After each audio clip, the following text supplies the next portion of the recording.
like everybody in college basketball, it's been kind of a long week. You know, everybody's ready to get conference play started. And even for some SEC teams, they don't play until next Tuesday or Wednesday. So it's been about a 7-day break. But our team's had some really, really good, energized, focused practices. And we'll have kind of our last real physical practice today and then go in the morning and head up to Nashville. How many times did you play at Vanderbilt as middle coach? Let me see. I think it was 3 times. 3 times. We won once, lost twice, and we beat Kevin's team one time in Bridgestone. I think it was twice, I believe. And I think Vanderbilt maybe came to Murphy Center twice. I know Darius got hurt, but what's allowed Vanderbilt to bounce back from that and really play pretty well?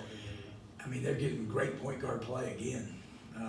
Saban Lee is playing about as good as anybody right now. Very explosive, makes some unbelievable athletic plays at the rim. And it did, you know, they lost a game that he got hurt against Kent State. And you can imagine, it's a whole building. And so, but after that, they've regrouped. And their 2 losses against 2 really good teams. You know, K-State in Kansas City, and then NC State, who's a top 15, 20 team. They got 9 guys that all play about starter minutes. They had real good balance. But I would say probably their biggest key is that the guy who replaced Darius Garland is playing at a real high level.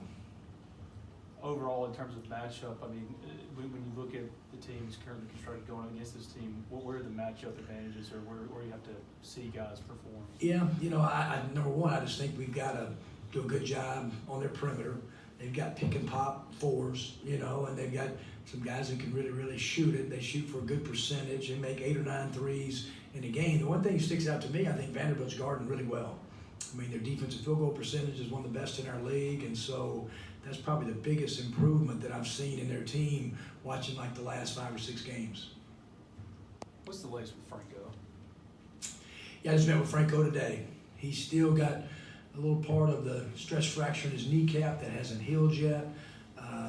He was making some good progress, and he went to Bridgestone and warmed up and felt good and came down on it wrong in a layup line or something, and so he's completely shut down again.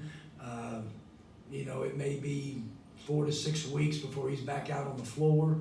They're just trying to get him completely healed, and then we'll evaluate him at that time. So realistically, is this probably a lost season for him? Oh yes, he's done. Yeah, he's done. We talked about today. No doubt it'll be a red shirt year, and you know, I think he's talked to his folks. Now, I really didn't. After about middle of December, I didn't see much chance, you know. And if he could have been completely, totally healthy, middle of December, right before the break, I could have seen it. But yeah, he'll definitely not play basketball this year here. With guys like Brian and Zach, and Luis, you've talked about trying to build depth and stuff. You've talked about it a lot all year. You've obviously been trying to do it. Where does that stand as you get ready for league play? It's about the same as it did a month ago, 2 months ago. And nobody will put their head in front of the other 2. I mean, Zach Naylor will play. I thought made some progress in the Florida Gulf Coast game and come back and not practice great. His energy level's not great. Luis Rodriguez going through a learning curve. You know, we like his physicals and his toughness. Ryan Helms, he's kind of, you know, Scooter's had some little injuries, some setbacks, and, you know, so we're just where we need one of those guys. We're still in the same spot. I think they've all gotten better, but nobody will just beat another one out, you know, and just say, yep, that's the minutes I'm going to get. Because they could get this quality, they could get 10, 15 minutes in a game to really try to help us. When a team guards as efficiently as Vanderbilt is right now, does that put more emphasis on patience offensively for you guys, or how do you approach that with these guys? Yeah, we'll just play at the same pace we played. You know, Paris, we're averaging right at 80 points a game. Our offensive efficiency is really, really good. I like the pace of our team. We're starting to differentiate a little bit from really trying to push it up and score in transition, which you really need to do in the SEC. But if not, being able to have ball movement, get the thing to second, third, and fourth side. And so I kind of like the pace that we play, you know. The big key at Vanderbilt really is really getting back. And they score almost 30% of their points in transition when they win. And there are a couple losses, the teams have done a really good job of getting back, and they don't get as many cheap baskets. So that'll be another big part of that.